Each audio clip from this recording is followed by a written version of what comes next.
여러분, 특권을 누리는 사람들이라는 말을 들으면 어떤 사람들이 먼저 생각나시나요? 저도 그랬기 때문에 아마 대부분 특권을 누리는 사람들에 대해서 생각해 보라고 하면 일단 나와는 거리가 먼 사람들을 생각하실 거예요. 우리가 특권이라는 단어를 들을 때 주로 이제 뉴스에서 듣는 이야기들을 많이 듣잖아요. 어떤 권력을 가진 사람들, 정치적인 권력을 가졌거나 경제적인 권력을 가진 사람들이 그 자신들의 힘을 이용해서 특별하게 혜택을 누리는 것들, 그런 것들을 우리는 떠올리게 됩니다. 뭐 잘못을 저질렀는데 그 권력을 가지고 있기 때문에 제대로 처벌을 안 받는다든지, 그렇죠? 학교에 들어가거나 직장에 들어가는 데 있어서 그 권력을 가진 사람들의 자녀나 이런 사람들이 좀 부당하게 들어가게 된다든지, 이런 얘기들을 우리는 보통 떠올리게 돼요. 그러다 보니까 우리가 특권을 누리고 있다는 생각을 잘 안 하고 살게 되고, 또 내가 누리는 특권에 대해서도 잘 생각하면서 살지 못합니다. 특권이 이제 가진 자의 여유라고 할 수 있겠죠. 가진 자의 여유라고 할 수 있겠는데, 이 특권을 누리고 있는 사람들의 특징이 뭐냐면 자기가 뭔가를 가지고 있다는 사실조차 느끼지 못할 만큼 자연스럽고 편안한 상태, 이게 특권을 누리는 사람들의 상태입니다. 그것을 매번 내가 정말 이거 내가 누릴 만한 것이 아닌데 누리고 있다라고 생각하는 것이 아니라, 내가 그런 것들을 가지고 있다는 것, 내가 그런 걸 누리고 있다는 것도 느끼지 못하는 정도의 상태가 보통 특권을 누리고 있는 사람들의 상태입니다. 우리도 각각 가지고 있다는 사실조차 느끼지 못하는 그런 특권들이 있다는 것이죠. 저는 그 수요 오전 예배를 드릴 때마다 제가 누리고 있는 특권을 깨닫게 됩니다. 수요 오전 예배는 이제 주로 어르신들이 예배를 드리시거든요. 그리고 이제 차량 운행을 합니다. 수요 오전 예배 때 이제 차량을 운행해서 제가 이제 모시고 오는 분들이 있어요. 연세가 드셔서 다리가 불편하시거나 허리가 불편하신 어르신들을 차로 모시고 다니는데, 제가 가지고 다니는 차가 이제 스타렉스예요. 스타렉스인데 스타렉스 높잖아요.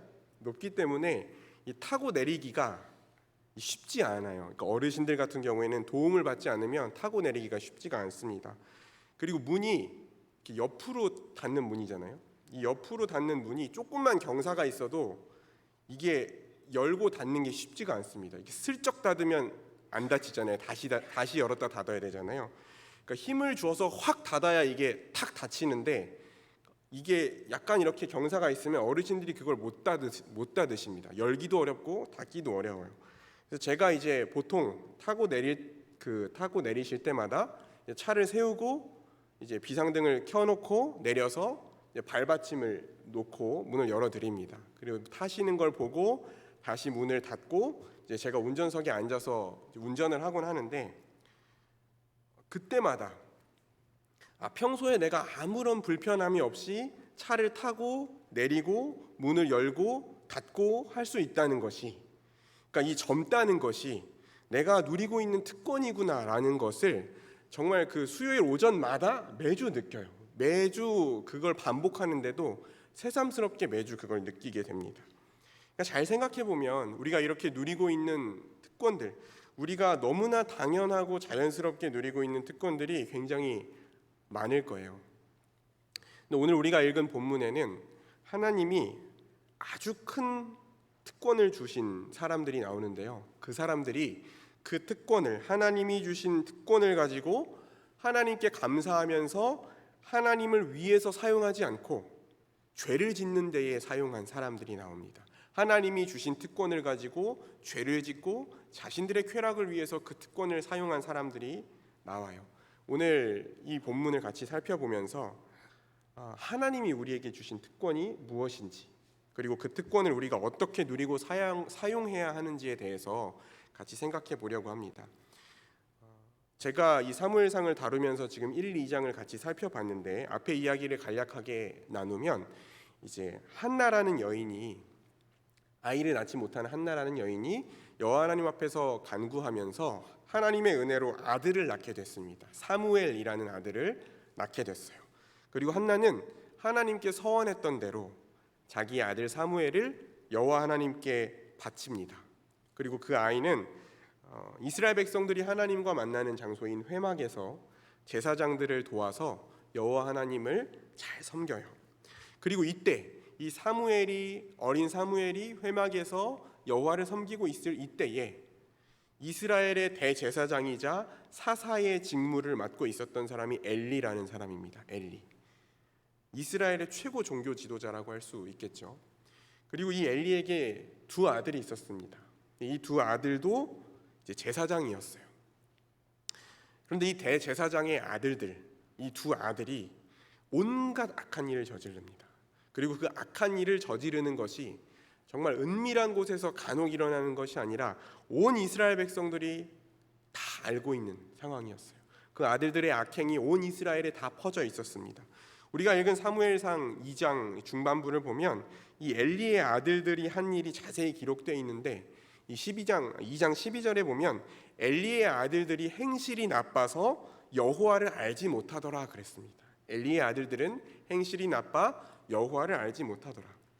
여러분, 제사장이잖아요. 여호와 하나님의 제사장인데 여호와를 모를 수는 없겠죠.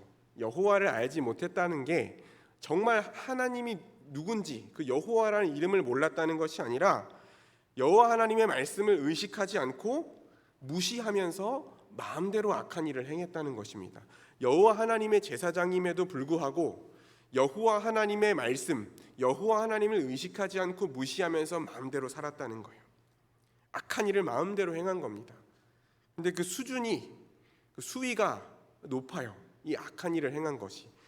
2장 13절에서 16절의 말씀에 그 내용이 기록되어 있는데 우리 다 같이 한번 어떤 일이 있었는지 자세히 한번 같이 읽어보겠습니다. 그 제사장들이 시작. 그 제사장들이 백성에게 행하는 관습은 이러하니 곧 어떤 사람이 제사를 드리고 그 고기를 삶을 때에 제사장의 사환이 손에 3살 갈고리를 가지고 와서 그것으로 냄비에나 솥에나 큰 솥에나 가마에 찔러 넣어 갈고리에 걸려 나오는 것은 제사장이 자기 것으로 가지되 실로에서 그곳에 온 모든 이스라엘 사람에게 이같이 할 뿐 아니라 기름을 태우기 전에도 제사장의 사환이 와서 제사 드리는 사람에게 이르기를 제사장에게 구워 드릴 고기를 내라. 그가 내게 삶은 고기를 원하지 아니하고 날 것을 원하신다 하다가 그 사람이 이르기를 반드시 먼저 기름을 태운 후에 내 마음에 원하는 대로 가지라 하면 그가 말하기를 아니라 지금 내게 내라. 그렇지 아니하면 내가 억지로 빼앗으리라 하였으니. 아멘. 제사장들이 이 제사를 집례하는 것을 관장하면서 이 여호와 하나님께 드려진 제물들을 가지고 마음대로 하는 거예요. 레위기에 기록된 이 화목제의 규정에 따르면 기름은 반드시 여호와께 제단 위에서 불살라서 드려야 합니다. 그리고 대제사장에게 그 제사장들에게 주어지는 몫이 있는데 그게 정해져 있었어요. 가슴 고기와 오른 뒷다리를 이제 제사장들의 몫으로 가져가게 되어 있었습니다. 그런데 엘리의 아들들은 어떻게 해요? 사환을 보내서 솥에다가 갈고리를 찔러서 나오는 고기는 뭐든지 가져가서 먹는 거예요. 심지어 삶지 않은 고기, 여호와께 바쳐지지도 않은 고기, 아직 기름을 떼어내서 태우지도 않은 고기를 가져가는 겁니다. 그래서 오늘 말씀을 아까 읽어보니까 어때요? 제사를 드리러 온, 예물을 가지고 온 백성들이 얘기하는 거예요. 그렇게 하면 안 된다. 그렇게 하면 안 됩니다. 이거 여호와 하나님께 태워 드리고 나서 그 다음에 가져가십시오. 이렇게 얘기하는데 그거를 받아들이지 않는 거예요. 내놓지 않으면 강제로 빼앗아 가겠다고 협박까지 합니다. 여러분, 원래 어떻게 돼야 돼요? 백성들이 여호와 하나님 앞에 나와서 어떻게 제사 드려야 하는지, 하나님이 율법을 통해서 알려주신 제사 방법이 어떤 것인지 백성들이 정확하게 알지 못할 때 제사장들이 가르쳐 줘야 되잖아요. 그렇죠? 여호와 하나님께 합당한 제사는 이렇게 드리는 겁니다. 제사는 이렇게 드리는 겁니다. 제사장들이 가르쳐 줘야 돼요. 근데 제사장들이 그것을 다 무시하고 마음대로 여호와께 드린 제물을 가져다 먹고 여호와께 바쳐지기도 전에 자기들이 먼저 그것을 가져가려고 하고, 백성들이 안 된다고 얘기하는데 그걸 협박하면서 강제로 뺏어가는 일이 이 엘리 제사장의 두 아들 제사장이 했던 일입니다. 제사장의 권위를 가지고 하나님처럼 행동한 거예요. 말도 안 되는 행동을 한 거죠. 성경이 이 소년들의 죄가 여호와 앞에 심히 크면 그들이 여호와의 제사를 멸시함이었더라, 이렇게 기록하고 있습니다. 그리고 바로 이어서 우리가 이제 16절, 17절 이렇게 읽었는데요. 이어서 그것과 완전히 대조되는, 엘리의 두 아들과 완전히 대조되는 다른 한 소년의 이야기가 기록되어 있어요. 18절 말씀에 뭐라고 기록되어 있냐면, 사무엘은 어렸을 때에 세마포 에봇을 입고 여호와 앞에서 섬겼더라. 그러니까 이 엘리의 두 아들과 사무엘을 성경이 대조해서 보여주는 것입니다. 정말 하나님을 섬기는 자의 합당한 태도가 어떤 것인지를 사무엘을 통해서 보여줘요. 그리고 그 다음에 어떤 내용이 나오냐면, 하나님께서 사무엘의 어머니 한나에게 복을 주시는 내용이 나옵니다. 한나가 하나님이 주신 하나밖에 없는 아들을 여호와 하나님께 바쳤잖아요. 하나님께서 한나를 축복하셔서 한나에게 복을 내리셔서 사무엘을 대신할 세 아들과 두 딸을 한나에게 더하십니다. 그리고 계속해서 본문을 읽어 나가다 보면 22절에 이 제사장들이 했던 죄들이 추가적으로 더 기록되어 있습니다. 22절에 보니까 엘리가 매우 늙었더니 그의 아들들이 온 이스라엘에게 행한 모든 일과 회막문에서 수종드는 여인들과 동침하였음을 들었다 그랬습니다. 회막문에서 수종드는 여인들과 동침하였다. 거룩한 회막에서 여호와 하나님을 섬기면서 정결함을 유지해야 될 그 어떤 백성들보다 스스로 정결함을 유지해야 하는 그 제사장들이 회막에서 봉사하는 여인들과 간음을 저지르는 거예요. 이게 한두 번이 아니었었던 것 같아요. 온 이스라엘로부터 아버지 엘리가 이 소식을 듣는 겁니다. 지금 자기 아들들이 짓고 있는 죄를 온 이스라엘이 다 알아요. 그리고 온 이스라엘로부터 자꾸 자기 귀에 아들들이 잘못한 이야기들이 들려옵니다. 그래서 이 늙은 엘리 제사장이 아들들을 타일러요. 너희들이 도대체 어쩌자고 이런 일을 벌이냐. 지금 너희들이 행한 일이, 이 악한 일의 소문이 온 이스라엘에 다 퍼져 있다. 그리고 내가 모든 백성들에게 듣고 있다. 지금 모든 백성들로부터 너희들의 잘못을 듣고 있다. 사람이 사람에게 죄를 지으면 하나님께서 그 사이에서 판단하시고 중재해 주실 수 있지만, 너희들이 여호와께 죄를 지으면 누가 중재해 줄 수 있겠냐. 여호와 하나님께 제사 드리는 것을 가지고 너희들이 죄를 지으면 누가 너희들에 대해서 변호해 줄 수 있겠냐.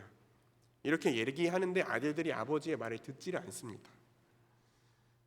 아들들의 죄는 너무나 심각한데 이 죄를 다루는 엘리는 그렇게 책망하는 것에서 그쳐버립니다. 그 뒤에 엘리 제사장이 그 아들들을 죄에 합당하게 징계했다든지 그 아들들의 죄에 대해서 자기가 뭔가 책임졌다든지 하는 내용이 나오지 않아요. 이렇게 얘기하고 마는 거예요.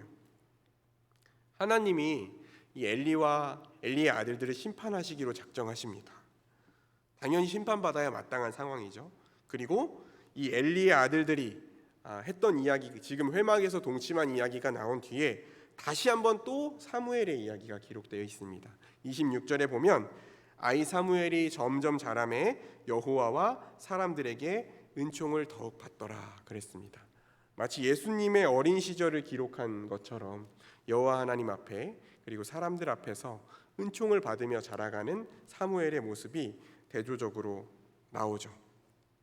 결국 하나님께서 엘리에게 하나님의 사자를 보내십니다. 그리고 하나님이 엘리의 가문을 어떻게 심판하실 것인지에 대해서 그 하나님의 사자를 통해 듣게 하세요. 여러분, 이스라엘 백성들이 원래는 누구로부터 하나님의 말씀을 들어야 될까요? 누가 하나님이 세우신 하나님의 사자일까요? 엘리죠, 엘리. 그렇죠? 이스라엘의 사사이자 대제사장인 엘리가 여호와 하나님의 말씀을 듣고 연구하고 백성들에게 가르쳐야 되는 역할을 할 사람이에요. 그런데 이 엘리가 영적으로 완전히 눈이 멀어버린 상태고 하나님 앞에 완전히 타락한 상태이다 보니까 하나님이 엘리를 심판하실 말씀을 다른 선지자를 보내서 전하게 하시는 거예요. 지금 엘리에게 전하게 하십니다. 그리고 이 하나님의 사자가 이 엘리에게 와서 이야기를 시작하면서 가장 먼저 들려줬던 이야기가 뭐냐면요, 엘리에게 행하실 심판의 내용이 아니라 엘리와 그의 가문이 제사장으로서 누리고 있는 특권에 대해서 먼저 얘기하십니다. 하나님이 그들에게 얼마나 큰 특권을 주셨는지, 하나님이 그들에게 얼마나 놀라운 은혜를 베푸셨는지에 대해서 하나님의 사자가 먼저 이야기하는 것입니다. 우리 27절에서 29절의 말씀인데요, 우리 한 번 더 한 목소리로 같이 어떤 내용인지 읽어보겠습니다. 하나님의 사람이, 시작. 하나님의 사람이 엘리에게 와서 그에게 이르되 여호와의 말씀에 너희 조상의 집이 애굽에서 바로의 집에 속하였을 때에 내가 그들에게 나타나지 아니하였느냐? 이스라엘 모든 지파 중에서 내가 그를 택하여 내 제사장으로 삼아 그가 내 제단에 올라 분향하며 내 앞에서 에봇을 입게 하지 아니하였느냐? 이스라엘 자손이 드리는 모든 화제를 내가 내 조상의 집에 주지 아니하였느냐? 아멘. 그렇죠? 하나님이 엘리의 조상 아론을 제사장으로 삼아 주셨습니다. 이 제사장의 직무는 하나님이 주신 영광스러운 책무였어요. 하나님이 주신 영광스러운 특권이었습니다. 성막에서 백성들은요, 그 성막에 나와왔을 때 성막 뜰에서 머물 뿐이었습니다. 성막의 구조를 우리가 배웠던 것을 생각해 보시면 이제 울타리가 쳐져 있죠. 울타리가 쳐져 있고 그 울타리 안쪽이 성막 뜰입니다. 그리고 그 안에 텐트처럼 성막이 있습니다. 그 성막 안에 거룩한 성소가 있고 그 휘장을 넘어 들어가면 하나님이 임재하시는 더 거룩한 지성소라는 곳이 있어요. 백성들은 제사를 드리러 나올 때에 그 성전 뜰까지밖에 나오지 못합니다. 근데 제사장들이 그 성소에 들어가서, 거룩한 성소에 들어가서 그 제사를 하나님 앞에 분향하고 떡을 바꾸고 등을 켜고 여호와를 섬기는 일을 했잖아요. 그리고 제단에 올라가서 그 번제를 드리는 자들을, 그 제사를 하나님 앞에 드리는 일을 집례하고 여호와 하나님 앞에 에봇을 입고 나아가서, 거룩한 의복인 에봇을 입고 나아가서 하나님의 뜻을 듣고 하나님의 말씀을 듣는 특권을 제사장들이 누렸습니다. 그리고 화제, 여호와 앞에 태워드리는 제사를 드린 뒤에 하나님이 허락하신 몫을 받아서 먹고 누릴 수 있는 그 특권까지도 이 제사장들이 받았다는 거예요. 그렇기 때문에 제사장들이 이렇게 엄청난 특권을 받았기 때문에, 하나님의 값없이 선택하신 은혜를 받았기 때문에 항상 여호와를 섬기는 동안 항상 이 거룩한 정체성을 인식하고 이 거룩한 특권을 누리게 하신 하나님께 감사하고 하나님을 경외하는 마음으로 마음과 뜻과 힘을 다해서 여호와 하나님을 섬기는 게 마땅한 것이었습니다. 그래서 그걸 먼저 얘기하는 거예요. 여호와 하나님이 너희들에게 주신 특권이 이렇지 아니하냐? 하나님이 이렇게 은혜 베푸셨지 않았냐? 여호와의 사자가 와서 얘기하는 것입니다. 그런데 엘리의 집안이 어떻게 했습니까? 하나님이 주신 그 거룩한 특권을 멸시했어요. 가치 없는 것으로 여겼습니다. 그 거룩한 영적인 특권을 육체적인 쾌락과 만족을 채우는 데에 악용했어요. 제사장의 권위를 사용해서 한 게 고작 뭡니까? 예물을, 사람들이 드린 제물 마음대로 먹는 거예요. 여호와 하나님의 제사를 멸시하고 여호와 하나님의 제사를 망가뜨리는 일이 그들이 했던 일이었습니다. 그리고 엘리의 아들들뿐은 아니라 엘리에게도 분명하게 죄를 물으시고 책망하세요. 29절에 보면 너희는 어찌하여 내가 내 처소에서 명령한 내 제물과 예물을 밟으며 네 아들들을 나보다 더 중히 여겨서 내 백성 이스라엘이 드리는 가장 좋은 것으로 너희들을 살찌게 하느냐? 하나님 말씀하시는 거예요. 여러분, 이스라엘이 제사를 드릴 때 이 드려지는 예물은요, 그냥 감사의 표시만 담겨 있는 게 아닙니다. 하나님이 베푸신 은혜 너무 감사해서 제가 이거 제물로 가져왔습니다. 하나님, 제가 여호와 하나님께 서원한 것들 하나님께 드리기 위해 가져왔습니다. 이런 의미만 있는 것이 아니라 여호와 하나님 앞에 드리는 모든 제물은, 짐승 제사는 기본적으로 속죄의 의미를 가지고 있어요. 하나님의 언약 백성이 죄를 지었을 때, 하나님의 언약 백성이 하나님에게서 끊어져야 될 그런 상황에서 부정하게 되었을 때, 그 죄를 용서받고 하나님과의 관계를 회복할 수 있도록 하나님이 은혜로 주신 제도가 이 제사 제도입니다. 짐승의 피를 흘려서 죄를 속죄하기 위해서 주신 제도가 이 제사 제도예요. 그런데 그 제사를 주관하는 제사장이 제사와 제물을 멸시한 것은 엄청나게 심각한 죄예요. 하나님 앞에 죄를 용서받으러 나갈 수 있는 그 길을 망쳐버리고 막아버리는 것이 이 제사장들이 지은 죄입니다. 하나님이 이제 내가 나를 존중히 여기는 자를 존중히 여기고 나를 멸시하는 자들을 멸시하겠다 말씀하시면서, 원래는 엘리의 가문이 영원히 제사장의 직무를 행하게 하시겠다고 하셨는데 그것을 취소하십니다. 취소하겠다. 내가 취소하겠다. 엘리의 가문의 힘이 사라지고 노인이 하나도 없게 되는 날, 그날이 이르게 하시고 엘리의 집에 나타나는 모든 후손이 젊어서 죽게 되리라. 하나님께서 저주의 말씀을 내리는 거예요, 이 엘리의 집안에게. 그리고 마지막으로 얘기하신 거, 엘리의 두 아들 홈니와 비느하스가 한날에 죽을 것이다. 네 아들 홈니와 비느하스가 한날에 죽을 것인데 그게 표징이다, 표징. 하나님이 나에게 이렇게 많은 저주의 말씀을 내리셨는데 그게 진짜 이루어질까? 하나님이 정말 그렇게 심판하실까? 정말 그렇게 심판하실 거라는 증거가 뭐예요? 홈니와 비느하스가 하루에 죽는 거. 그걸 보면 내가 정말 그 심판을 다 이루리라는 표징이 될 것이다 말씀하신 거예요. 그리고 하나님이 말씀하신 대로 우리가 조금만 사무엘상을 더 읽다 보면 엘리의 아들들인 홈니와 비느하스가 블레셋과의 전투에서 한날에 죽습니다. 그리고 결국에는 역사가 진행되면서 엘리 가문의 제사장이 다 끊어져요. 제사장 아비아달이 솔로몬에게 쫓겨나면서 엘리 가문의 제사장직이 완전히 끊어지고, 이제 그 후에는 이스라엘의 제사장이 사독의 가문에게로 넘어갑니다. 사독의 가문에게로. 이어지는 35절을 한번 읽어보겠습니다. 35절 같이 한번 읽어보겠습니다. 하나님께서 엘리에게 그 저주를 내리신 뒤에 이어서 하신 말씀이에요. 내가 나를 위하여 충실한 제사장을 일으키리니 그 사람은 내 마음 내 뜻대로 행할 것이라. 내가 그를 위하여 견고한 집을 세우리니 그가 나의 기름 부음을 받은 자 앞에서 영구히 행하리라. 아멘. 이제 하나님이 엘리에게 주셨던 모든 특권은 다 사라졌어요. 하나님이 다 거두셨습니다. 대신 하나님께서 여호와 하나님을 위해서 충실한 제사장을 일으킬 것이다. 하나님이 이스라엘 백성들을 다스리시고, 하나님이 이스라엘 백성들이 여호와 하나님 앞에 제사를 드리고, 하나님이 이스라엘 백성들을 구원해 나가시는 역사가 중단되는 게 아니에요.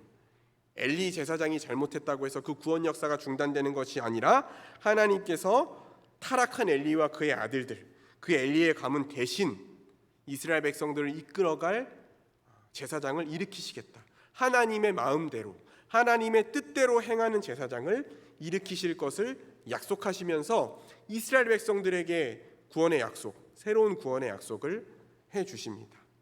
누굴까요? 이 충실한 제사장이. 가장 가까이로는 사무엘일 겁니다. 그렇죠? 가장 가까이로는 엘리, 이제 곧 죽게 되는 엘리와 아들들을 대신해서 사무엘을 섬기고 이스라엘 백성들을 이끌어 나갈 사무엘을 말하는 걸 것입니다. 그리고 역사적으로 더 길게 봤을 때는 아까 말씀드렸던 것처럼 엘리 가문을 대신해서 제사장 가문으로 견고하게 세워질 사독, 그 사독을 이야기하는 것일 겁니다.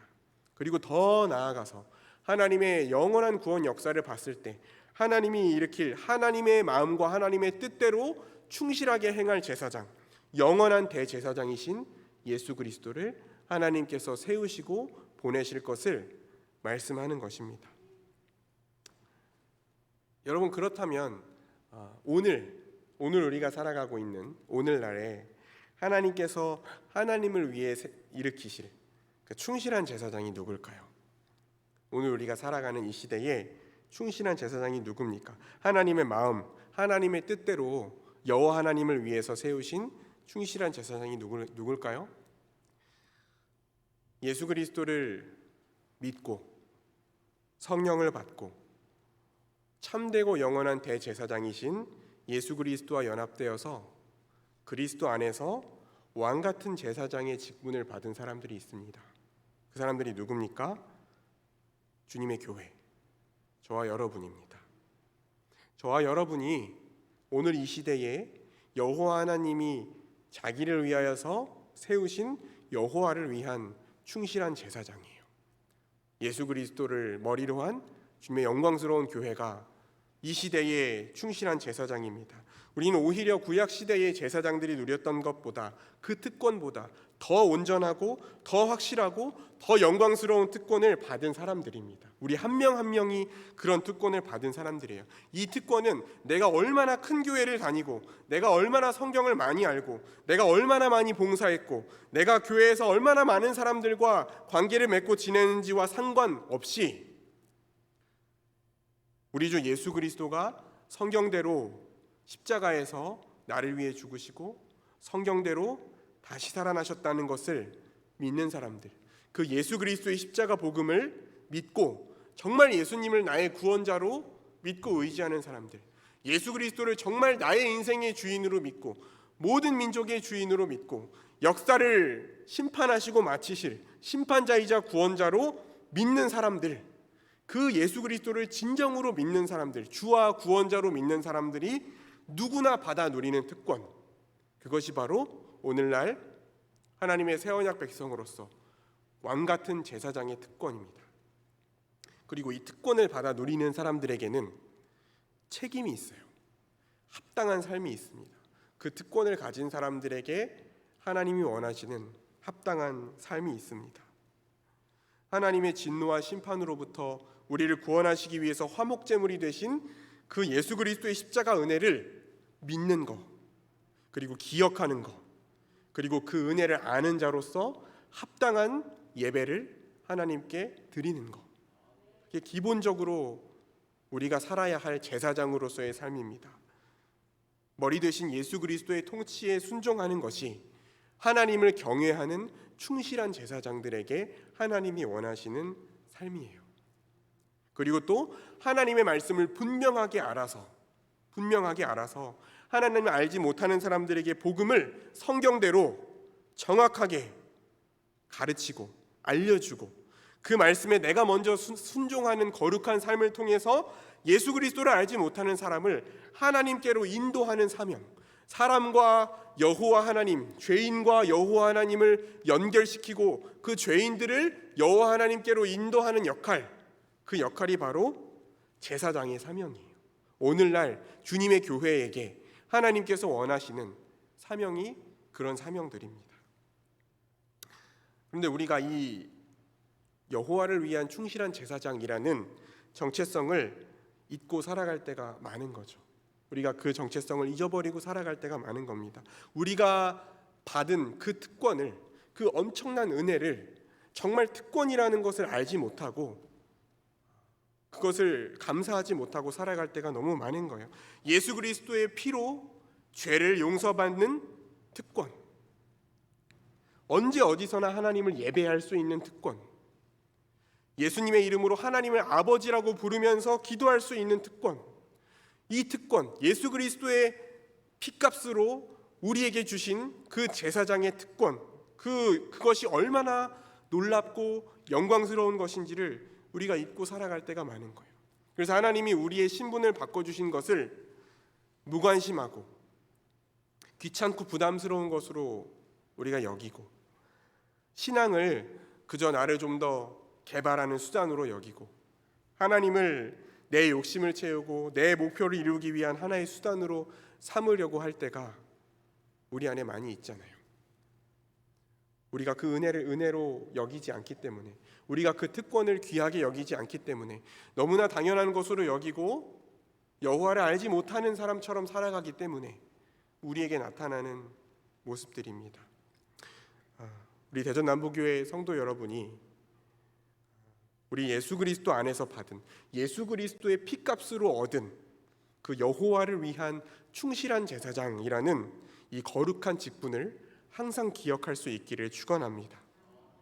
그리고 그 거룩한 특권을 일평생 합당하게 누리고 또 합당하게 사용할 수 있는, 정말 엘리의 아들들과 같이 방종하고 여호와 하나님을 무시하는 모습이 아니라 정말 사무엘처럼 하나님 앞에서 신실하게 하나님 사랑하는 마음으로 섬길 수 있는 그 거룩한 특권을 합당하게 사용하실 수 있는 저와 여러분이 되시기를 주의 이름으로 축원합니다.